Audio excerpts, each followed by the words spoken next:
Assalamualaikum warahmatullahi wabarakatuh. Perkenalkan, kami dari kelompok 6 mata kuliah psikologi belajar. Pada kesempatan kali ini akan menampilkan video simulasi tentang menumbuhkan motivasi belajar dengan menggunakan metode quantum learning. Quantum learning itu sendiri ialah pihak strategi petunjuk dari seluruh proses belajar dengan menggunakan ketajaman dan pemahaman serta daya ingat guna untuk membuat pembelajaran lebih bermanfaat dan menyenangkan. Baik, untuk lebih jelasnya silakan perhatikan videonya berikut ini. Terima kasih.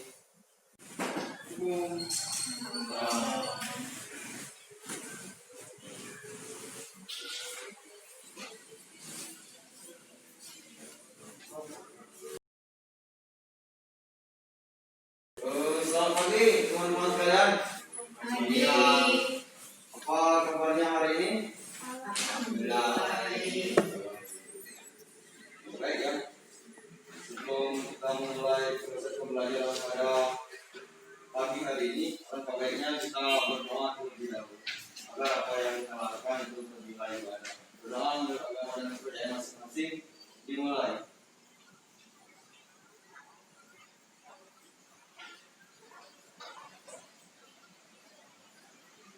Berdoa selesai.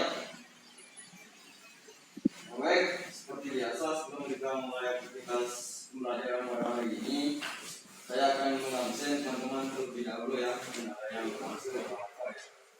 Pertama ini Ii Wahyudi, hadir. Kedua Edo Sari, hadir. Nea Landari, hadir. Sigit Makauni, hadir.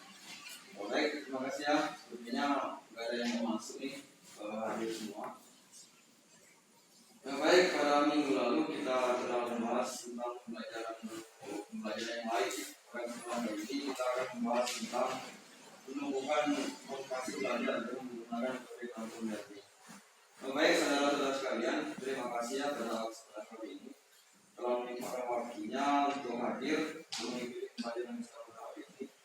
Mudah-mudahan semuanya dalam keadaan sehat ya, selalu termotivasi untuk mengikuti pembelajaran dan selalu bersemangat. Mudah-mudahan semuanya akan mendapatkan manfaat berkat dan lain sebagainya.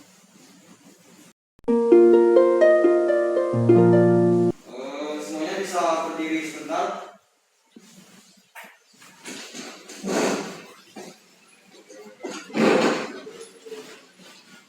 Sebelum kita mulai aktivitas ya, kita akan melaksanakan speaking ya. Itu berlas ibaratnya seperti game. Ada yang punya ide nggak? Gamenya apa gitu, apa yang mau ditampilkan supaya pelajaran kita lebih bersemangat gitu. Silakan, mungkin ada.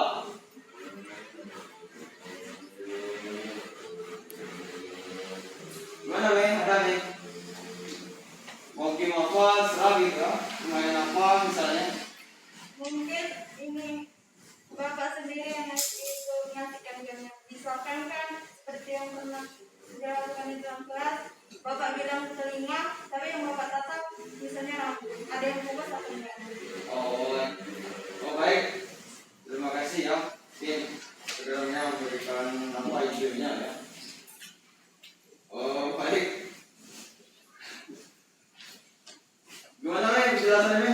Tatap telinga gitu. Misalkan saya bilang, oke, untuk memperencar otak kita, maka jika saya bilang pegang mata, tapi saya pegangnya tangan, kalau ada yang salah nanti gimana?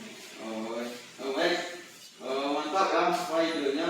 Tuh, memberikan kecerdasan berpikir sebenarnya ya. Jadi silakan nanti dipahami apa yang disampaikan begitu. Nanti kalau misalnya ada yang salah, mungkin kita berikan apa ya. Untuk ya hubungannya lah caranya.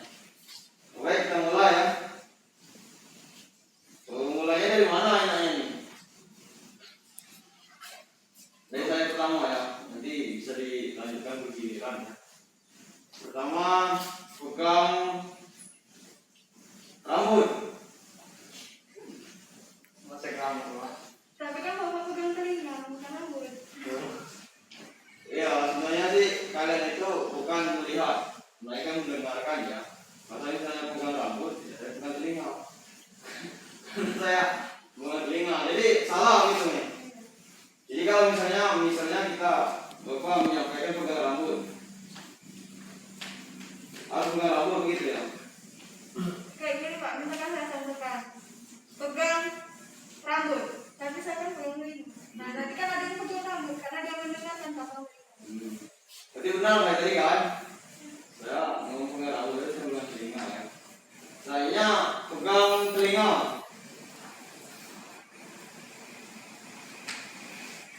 Ini ada 3 orang yang salah nih. Maksudnya tuh gini, Bapak kan tadi ngomong pegang telinga, tapi kita tengok Bapaknya pegang apa? Misalkan rambut, ya kita pegang rambut, kita tengok Bapak dulu. Mohon maaf saudara Mea, setahu saya kalau permainan itu kita itu mendengarkan, bukan melihat. Ya tapi Contohnya saya seperti ini, saat contoh saya menambahkan ya, saya sebagai itu apa namanya, yang penunjuk, misalnya saya bilang, baiklah teman-teman hari ini kita akan melakukan sebuah permainan. Nah permainan di sini artinya kita mendengarkan, bukan berarti melihat. Misalnya saya mencontohkan sebuah permainan, ketika saya mengatakan pegang telinga, berarti saudara pegang telinga, saya kan sekedar penunjuk kayak gitu. Ya kalian mendengarkan, bukan mengikuti saya. Ini kecerdasan di otak ketika kita mendengarkan begitu, bukan yang kita mengikuti. ya silakan. Yang baik, Pak ada ceklik ya. Sebenarnya begini ya saudari, benar apa yang dikatakan kita ini adalah permainan. Permainan itu sebenarnya ketika kita menggunakan pendengaran belum tentu kenyataannya seperti itu ya. Jadi di sini kita lebih menekankan kepada penglihatan. Jadi apa yang kita lihat itu yang kita rasakan seperti itu. Ya? Jadi kalau misalnya kita disuruh megang rambut, padahal yang di depan itu megang kepala, berarti kan artinya cuman halusinasi ya, omongan saja begitu. Kenyataannya tidak seperti itu. Kenyataannya itu ada di depan mata seperti itu. Paham ya? Jadi Anda mungkin nanti belum begitu memahami yang ya. Jadi kalau misalnya yang menyatakan yang memberi petunjuk itu cuma megang rambut padahal dia megang mata, artinya kamu tidak konsentrasi gitu. Mohon maaf. Ya, sebenarnya permainan diibaratkan seperti itu ya. Baik, kita mulai lagi ya. Mulai dari awal aja. Oh baik, mungkin ya itu speakingnya ya kita cukupkan terlebih dahulu ya. Tepuk tangan untuk kita semua. Tangan dulu kembali.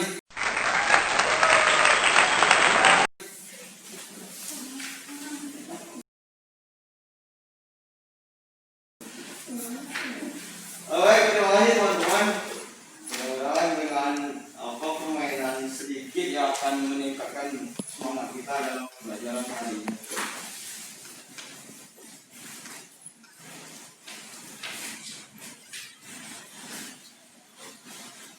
Adapun tujuan ya dari kegiatan kita ini agar teman-teman tidak berpikir apa gitu. Jadi kalau misalnya kita setiap yang dilakukan itu pasti ada tujuannya seperti itu. Pertama ini ada supaya terciptanya hubungan efektif sehari-hari. Ini mungkin bisa dilihat RPL-nya ya. RPL ini materinya sebenarnya. Kita ke RPL dulu baru nanti ke pokoknya ke berkesinambungan itu kadang RPL kadang jadi begitu pun selanjutnya gitu. Pertama ini kita akan menyampaikan tujuan ya dalam pelajaran dalam kegiatan kita hari ini. Pertama itu supaya tercapainya kehidupan efektif sehari-hari. Sudah jelas ya ketika kita mengikuti kita belajar atau kegiatan apa yang disebut positif, maka nantinya akan tercapai intinya seperti itu. Sebenarnya peserta didik dapat memahami tentang cara menumbuhkan motivasi belajar. Dan yang terakhir dapat berkembangnya dari pikir agar belajar semakin giat. Bisa dipahami ya untuk tujuan yang kita pada kesempatan kali ini. Nah, selanjutnya kita ada langkah-langkah tugas dan tanggung jawab peserta didik selama mengikuti pelayanan dalam menumbuhkan topik pembelajaran ya. Seperti yang kita ketahui setiap pembelajaran itu kan kita sebenarnya sama-sama menghormati baik yang berbicara maupun yang mendengarkan. Dan nanti ketika ada yang berbicara maka yang lain mendengarkan. Begitupun selanjutnya. Dan nanti akan terciptalah memiliki tanggung jawab dan tugasnya masing-masing. Gimana, apakah sudah dipahami? Ada yang belum jelas gitu?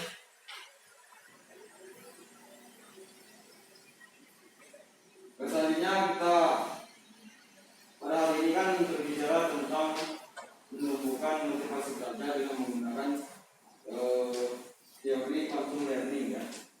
Jadi di sini mungkin teman-teman masih bertanya ya, apa pembahasan kita kali ini?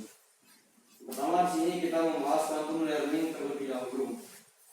Boleh dilihat di materinya ya, mungkin bisa dibaca sedikit-sedikit. Quantum learning itu adalah kiat tunjuk strategi dan seluruh proses belajar yang dapat mempertajam pemahaman dan lainnya, serta membuat belajar sebagai suatu proses yang menyenangkan dan bermanfaat. Quantum learning ini adalah salah satu teori yang ada di belajar Fuller. Jadi di antaranya itu ada quantum learning. Sebenarnya banyak ya teori yang lain. Ada accelerated learning, no teaching, active learning, kognitif, humanistik dan lain sebagainya. Tapi pada kesempatan kali ini kita akan membahas quantum learning. Kenapa kita membahas quantum learning? Karena quantum learning ini dirasa bisa bermanfaat dan memberikan efek yang luar biasa pada peserta didik. Jadi begitu ya, kenapa kita menggunakan quantum learning. Mungkin ada yang belum paham mengenai quantum learning atau seperti apa, silakan. Baiklah Pak, di sini saya akan bertanya. Oh, Tadi silakan. Bapak mengatakan bahwa quantum learning itu adalah strategi untuk mempertajam pemahaman seorang mahasiswa. Nah, efeknya itu sangat baik untuk meningkatkan pemahaman pada siswa didik atau peserta didik. Nah, kalau sekedar teori, kami sebagai mahasiswa kan mungkin agak kurang memahami, tetapi bisakah Bapak berikan contoh kayak gitu, bagaimana metode pembelajarannya? Mungkin kami akan lebih memahami. Oh baik, dari itu. Memang quantum learning ini adalah satu teori, tapi sebenarnya ya seperti yang saya sampaikan tidak cukup ya dengan menjelaskan seperti itu. Harus didasari dengan contoh dan sebagainya, cek dan sebagainya, seperti itu ya. Sebenarnya quantum learning ini suatu model pembelajaran ya saudari. Karena ketika kita menggunakan metode ini maka sebenarnya akan lebih pas lah gitu dalam hal pembelajaran seperti itu. Jadi saudara menanyakan apa kiat-kiatnya ya? Iya. Contoh kayak gimana gitu Pak? Oh, bentuk Pembelajaran. pembelajaran. Iya, kayak gimana? Nah, sebenarnya pada kesempatan kali ini kita sudah memberikan contohnya ya, contoh quantum learning. Di mana contoh quantum learning itu kiat atau tunjuk cara-cara lah ya, cara-cara bagaimana sih kita itu lebih belajar lebih bersemangat, lebih termotivasi begitu. Misalnya kita belajar menggunakan quantum learning dengan judul besarnya misalnya menumbuhkan motivasi atau bersemangat dalam belajar. Jadi kita itu diberikan kiat gitu. Dan nanti sebenarnya apa pembelajarannya, apa kiat-kiatnya itu ada di tahap selanjutnya sebenarnya itu dari. Mungkin nanti akan kita bicarakan lebih lanjut ya mengenai kiat-kiat seperti apa motivasi belajar dan menggunakan metode ini. Bisa dipahami ya? Atau masih ada yang mengajal loh? Mungkin apa sembari waktu di dalam atau tidak apa ya? Selanjutnya tadi kita telah membicarakan yang membahas tentang quantum learning itu banyak teori yang ada di dalam ini. Dan nanti akan ada judul besarnya intinya itu menumbuhkan motivasi belajar dengan menggunakan metode ini gitu ya. Jadi bagaimana teman-teman sekalian, apakah sudah bisa dipahami pelajaran kita yang telah dibicarakan? untuk melanjutkan kegiatan selanjutnya.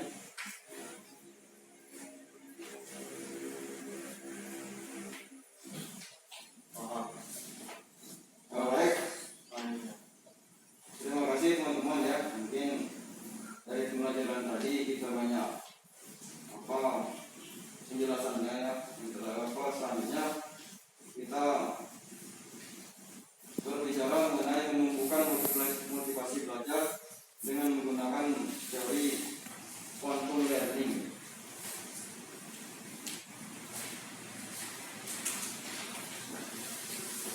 Jadi yang pertama ini kita berbicara tentang motivasi belajar.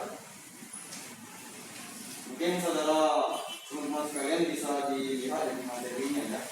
Di sini ada pengertian motivasi belajar.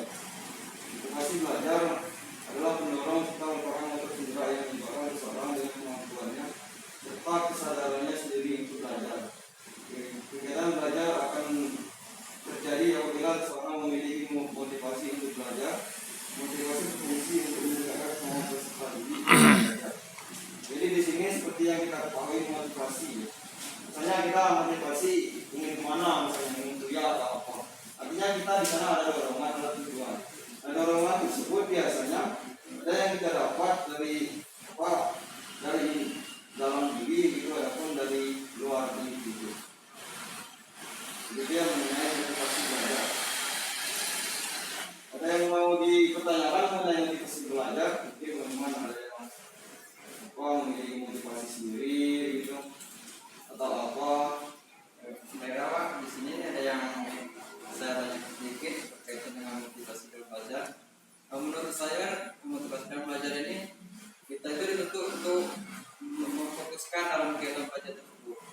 Nah, kadang kita agak sulit untuk fokus tersebut. Misalnya kan ada gangguan, misalnya selalu dekat dengan gadget atau handphone. Bagaimana kita menyelesaikan masalah tersebut? Oh, baik, terima kasih ya saudara Sigit tanggapannya. Memang dalam zaman sekarang ya itu gadget sangat menjamur ya. Artinya dalam perkembangan gadget terkadang bisa menimbulkan efek negatifnya. Di antaranya seperti saudara katakan yaitu mempengaruhi proses belajar. Nah, ketika kita sering menggunakan gadget, maka yang terjadi proses belajarnya yaitu berkurang. Artinya apa? Artinya termotivasi belajarnya itu kurang. Ya, salah satu untuk meminimalisir lah ya kegiatan tersebut supaya walaupun perkembangan gadget semakin banyak ya, kita masih tetap termotivasi, yaitu diantaranya kita sering-sering membaca buku. Memang HP ini penting ya, tapi kita harus menilainya dari sisi baiknya. Kalau misalnya HP tersebut merusak pikiran kita atau mempengaruhi proses belajar, artinya apa? Artinya kita menggunakan gadget tersebut jangan terlalu berlebihan gitu. Artinya kita imbangi saudara antara menggunakan HP ataupun hal-hal yang lain gitu. Dan hal-hal lain tersebut lebih terpusatkan pada proses belajar agar motivasi belajar kita itu lebih naik gitu, lebih ditekankan. Mungkin seperti itu ya saudara.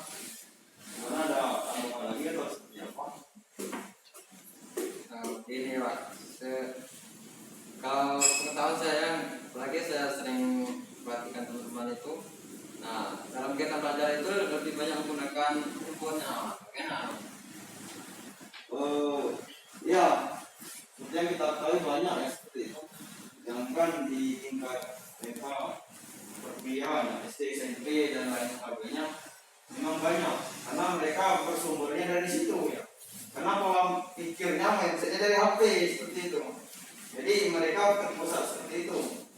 Tapi kalau misalnya teman-teman saudara itu tidak terpusat dari HP, misalnya dia lebih menekankan ke saya HP ini sebenarnya untuk berinteraksi dengan teman yang lain gitu, atau menghubungi agar cepat gitu. Maka dia tidak akan menggunakan HP, tapi menggunakan buku ya, begitu. Jadi mungkin sudah pengaruhnya seperti itu ya. Jadi kalau menurut saya, kalau teman-teman saudara banyak yang menggunakan HP, mungkin kalau pikinya sudah ke sana ya. Sebenarnya jangan sih menggunakan HP. Nah, HP tersebut bisa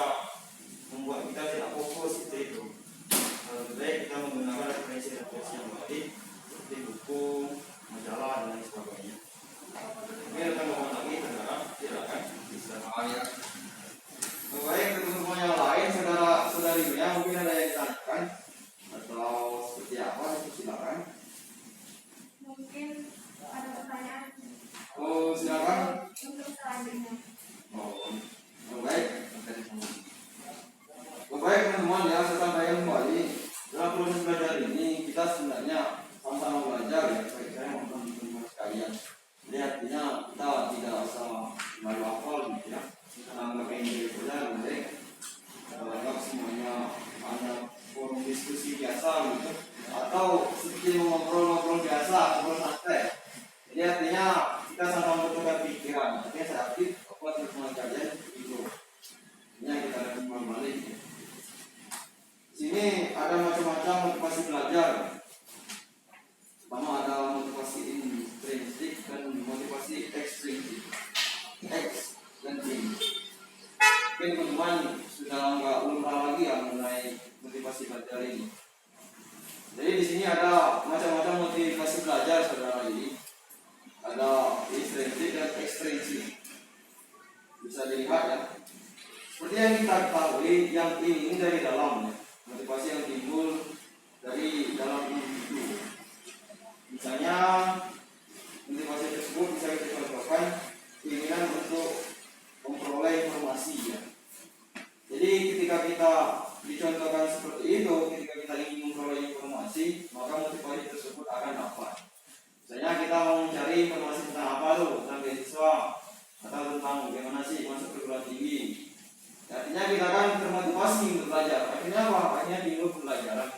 Selanjutnya motivasi ekstrinsik. Kita contohkan motivasi dari luar ini seperti kita dalam proses belajar ya. Kalau dari luar ini sebenarnya dia menekankan setelah belajar. Misalnya kita diberikan ujian gitu, atau diberikan hadiah. Artinya apa? Ketika ujian tersebut dapat, maka kita akan termotivasi terus untuk belajar. Misalnya saudara sering mendapatkan penghargaan gitu. Kita nggak ujian. Nah, ketika ujian tersebut dapat, maka semuanya akan termotivasi secara terus-menerus.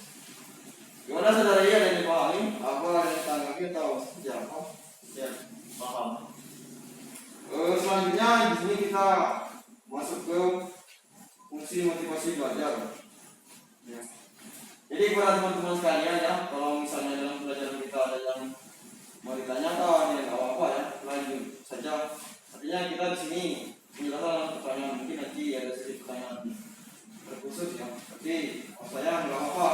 Sekarang saya selesai berbicara, kalian mau langsung ditanyakan ya, terbuka saja.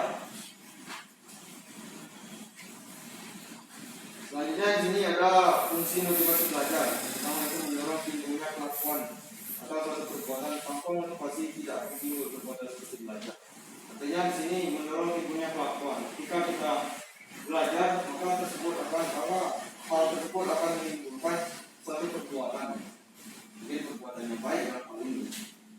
Selanjutnya sebagai pengarah. Fungsi selanjutnya sebagai pengarah. Yang kita ketahui, belajar itu mengarahkan kita ke hal yang lebih baik. Misalnya kita sekarang dan ketika kita sedang melakukan proses belajar, maka nanti akan bisa menjadi luar biasa. Mungkin diartikan seperti itu ya. Artinya apa? Artinya ada proses pembelajaran di sana. Jika kita melakukan yang baik, maka kesempatan yang baik akan besar. Selanjutnya sebagai penggerak. Artinya dia ini sebagai motor atau mobil ya, untuk penggerak.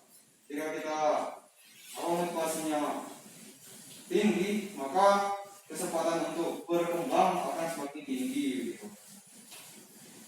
Baik, untuk sampai di sini ya, mungkin teman-teman ada yang mau ditanyakan atau apa? Pada saudari Mea mungkin ada tanyakan ya? Atau seperti apa? Nah, udah paham, nanti jelaskan nggak paham. Selanjutnya di sini yang penting ya, ada cara meningkatkan motivasi belajar. Yang pertama di sini ada gunakan metode atau kegiatan yang beragam. Ini yang terpenting untuk pembelajaran kita pada kesempatan kali ini, yaitu cara meningkatkan motivasi belajar. Gimana sih cara meningkatkan motivasi belajar dengan menggunakan metode sambil learning tadi ya? Seperti yang kita ketahui kan, sambil learning itu adalah metode kiat. Tapi di sini kita mengambil lagi anaknya, yaitu menemukan motivasi motivasi belajar dengan menggunakan metode tersebut gitu. Gimana saudari Edo? Ada yang diperjelas atau apa sejauh perjalanan kita sampai saat ini? Yang pertama di sini kita menggunakan metode atau kegiatan yang beragam ya. Tentunya diskusi atau debat. Jadi dalam hal ini misalnya kita menggunakan metode yang beragam, artinya tidak monoton. Nah, ketika kita menggunakan metode beragam, maka proses belajar itu secara tersendiri akan meningkat, gitu ya.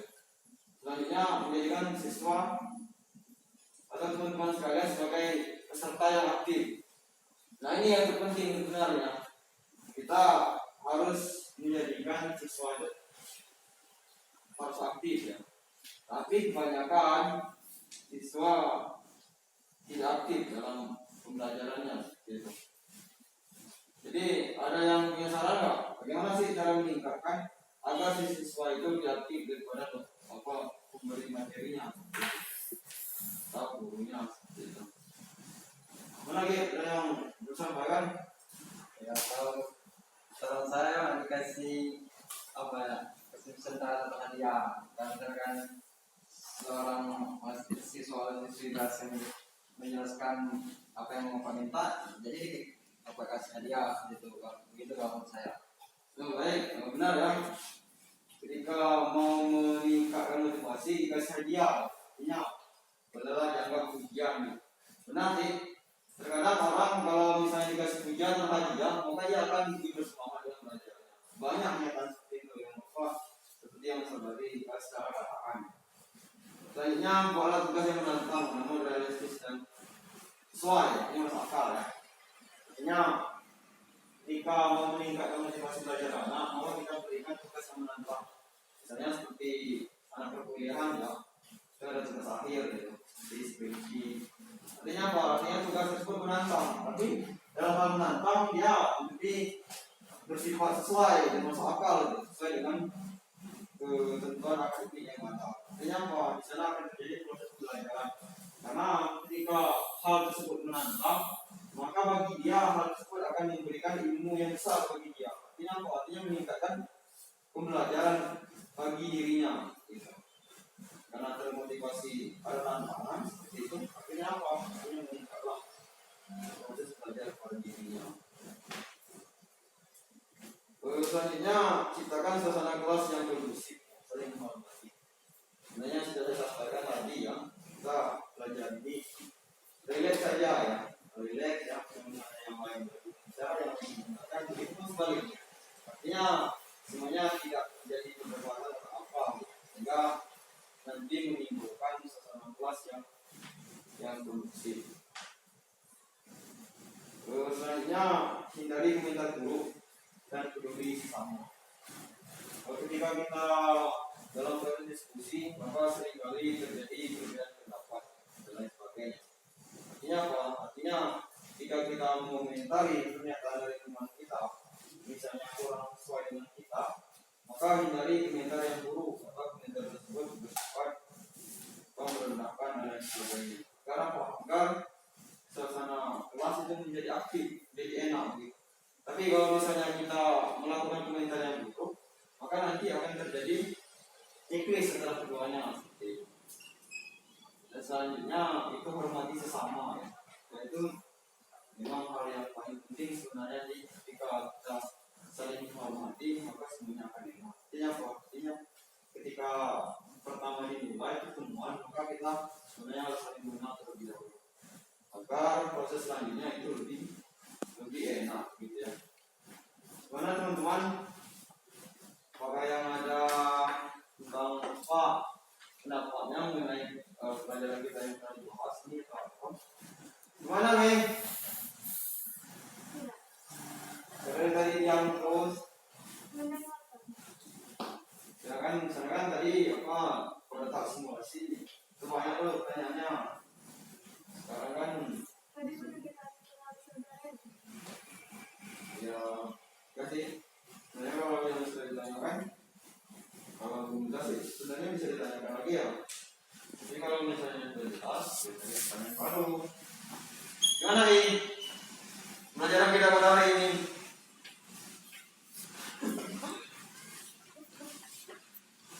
Gimana apa sudah ini? Sama begini? Belum.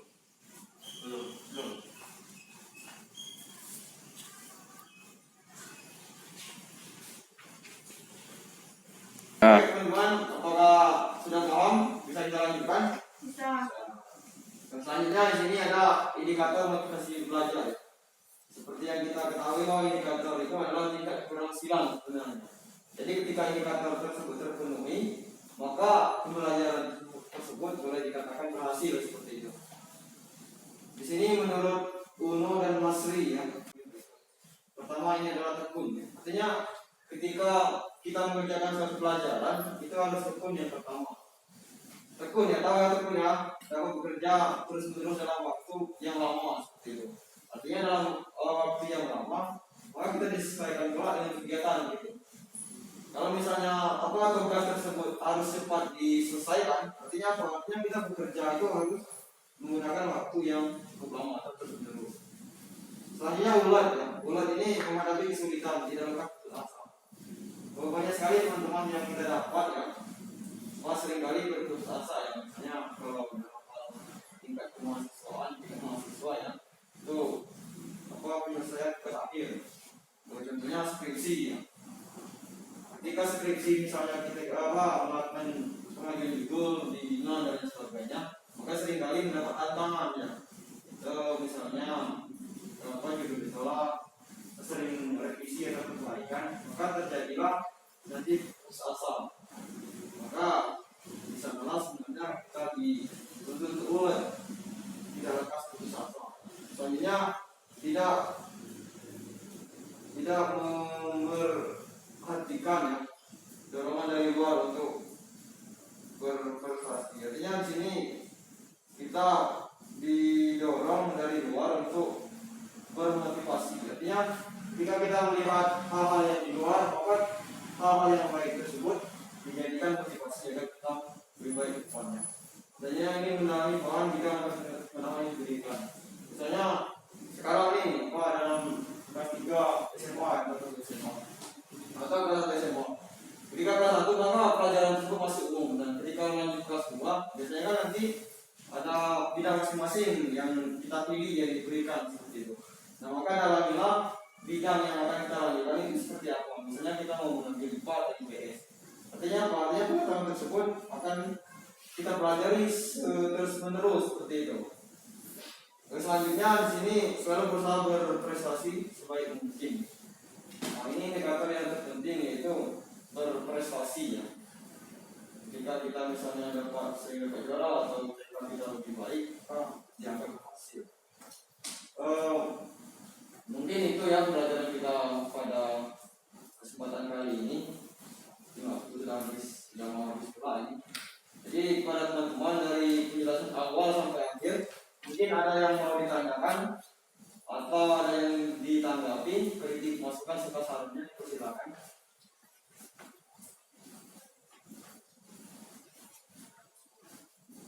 Mana saudara Ji, apakah ada pertanyaan atau sudah jelas semua? Ingin tanyakan Pak. Oh silakan. Tolong jelaskan untuk menciptakan lingkungan belajar yang fiktif dan berikan contoh. Oh baik. Jadi di sini saudara menanyakan untuk menciptakan lingkungan belajar yang efektif ya. Serta contohnya. Serta contohnya ya. Oh baik. Banyak hal yang perlu diperhatikan sebenarnya dalam menciptakan lingkungan belajar yang efektif. Yang pertama di sini, sebenarnya kita contohkan di dalam ruangan perkuliahan.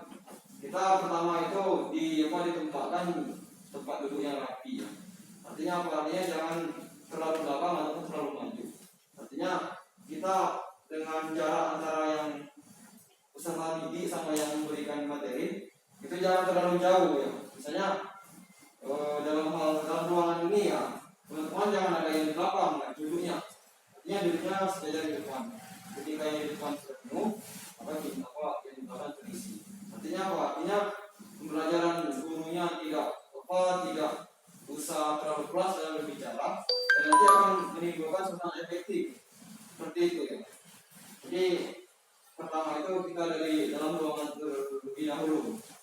Artinya dari tata tertib lah yang pertamanya. Begitu ya saudari. Untuk contohnya seperti kita sekarang ini ya. Tentunya sebenarnya kita sudah efektif sekarang ya. Kita duduk meningkat seperti ini tidak terlalu berjauhan dan mudah untuk menyampaikan. Mungkin itu gitu ya. Contohnya. Kan ada yang di lagi ke mana saudari? Paham. Baik. Bagaimana untuk yang lain, ada yang mau ditanyakan?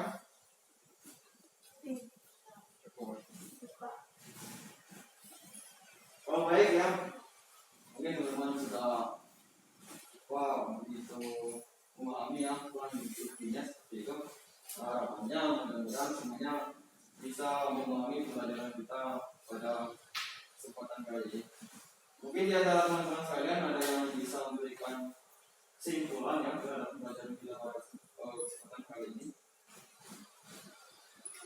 Baiklah, di sini saya akan menyimpulkan pembahasan pada hari ini.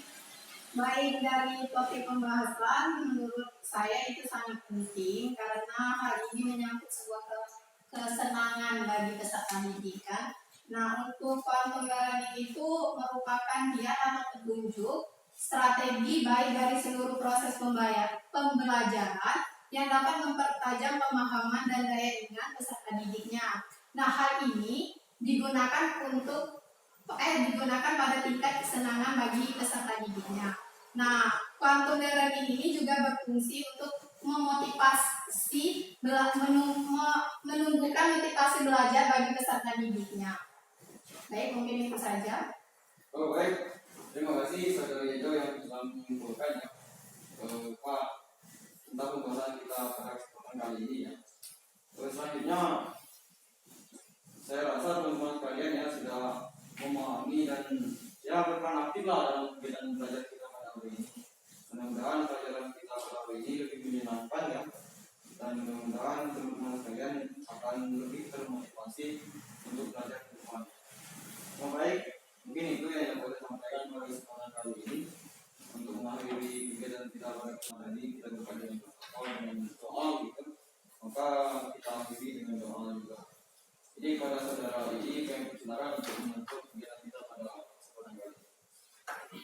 Baiklah, kawan, sebelum kita menutup pembelajaran kali ini, sebaiknya kita berdoa terlebih dahulu. Berdoa menurut agama saya masing-masing. Doa mulai. Allah selesai. Baik, terima kasih ya pada teman-teman sekalian atas partisipasinya kurang baik. Kita dilakukan dari awal sampai akhir. Mungkin yang lain kesibukan dan mohon maaf dalam penjelasan hari ini ya. Yang banyak kurangnya dan lebihnya. Saya akhiri wabillahi taufiq wal hidayah. Wassalamualaikum warahmatullahi wabarakatuh.